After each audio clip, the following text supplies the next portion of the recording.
Hello বন্ধুরা, আজকে নিয়ে চলে এলাম নদীতে ধরা সর্ষে ফার্সে। মাছটাকে ভালোভাবে আঁশ ছাড়িয়ে নিতে হবে। আমি এখন আঁশ ছাড়াবো।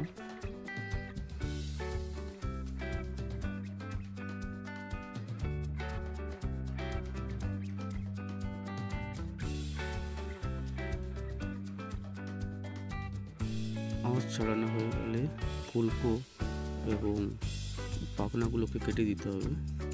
ভালোভাবে মাছটাকে পরিষ্কার করতে হবে।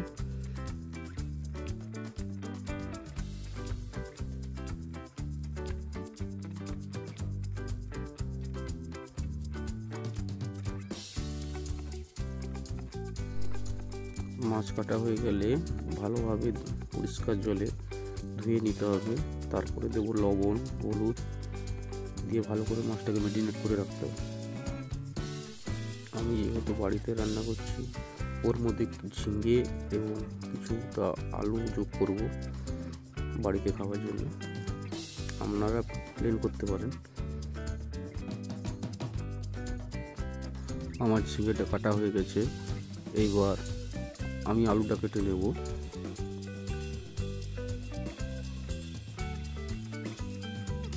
আমি এর মধ্যে কিছুটা পেঁয়াজ কুচি অ্যাড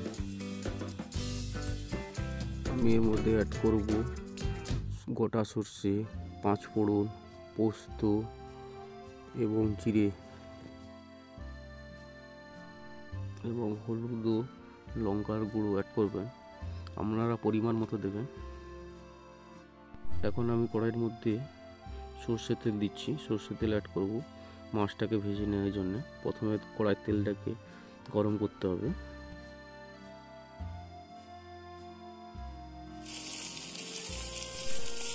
কড়াইতে তেল গরম হয়ে গেলে আপনারা মাছটা ভেজে দেবেন। আমি যেমন ভেজে নিচ্ছি।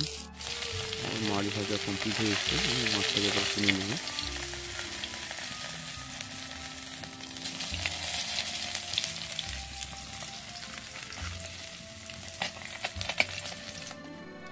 যেহেতু আমার কড়াইয়ের তেলটা হিট হয়ে গেছে, আমি পাঁচফোড়ন আর গোটা জিরে দিচ্ছি না, তেজপাতা দিচ্ছি না। আমি প্রথমে পেঁয়াজটা তুলে দিচ্ছি।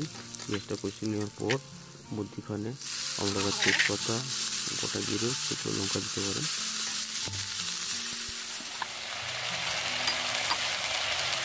এক চামচ হলুদ, এক চামচ লঙ্কা, আগে থেকে রেডি করে রাখা কাঁচা লঙ্কা দিচ্ছি।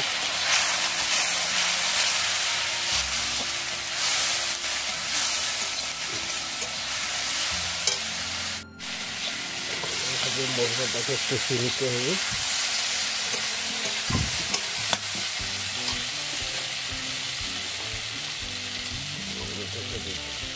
আগে থেকে রেডি করে রাখা দিয়ে দিই।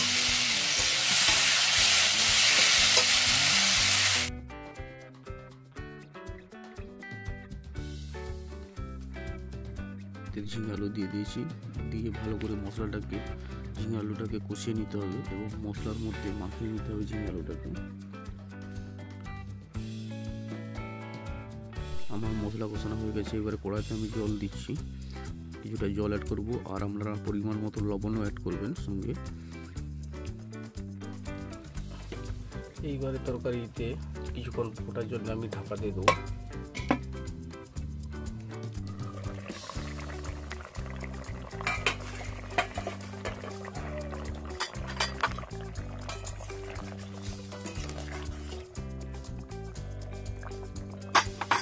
আপনারা এই সর্ষে পোস্ত পাউডারে কিছুটা লবণ দিয়ে লাগবে, নাহলে তেতো হয়ে যায়। এবারে দিয়ে দেবো আগে থেকে পেস্ট করে রাখা সর্ষে এবং পোস্ত পাউডার।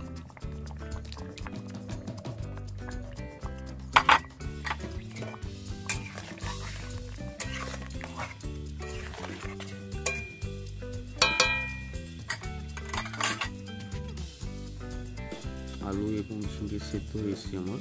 আমি এবারে কড়াইতে তুলে দেবো আগে থেকে রেডি করে রাখা মাছ। ভেজে রেখেছিলাম আগে মাছটা। এবারে মাছটা তুলে দিচ্ছি। এর সঙ্গে অ্যাড করব কিছুটা গরম মশলার গুঁড়ো, কিছুটা জিরে গুঁড়ো, আমার মাছের তরকারিটা রেডি হয়েছে। আমার এবং আপনাদের সকলের পছন্দ সর্ষে ফার্সে আজকে তৈরি হয়ে এলো।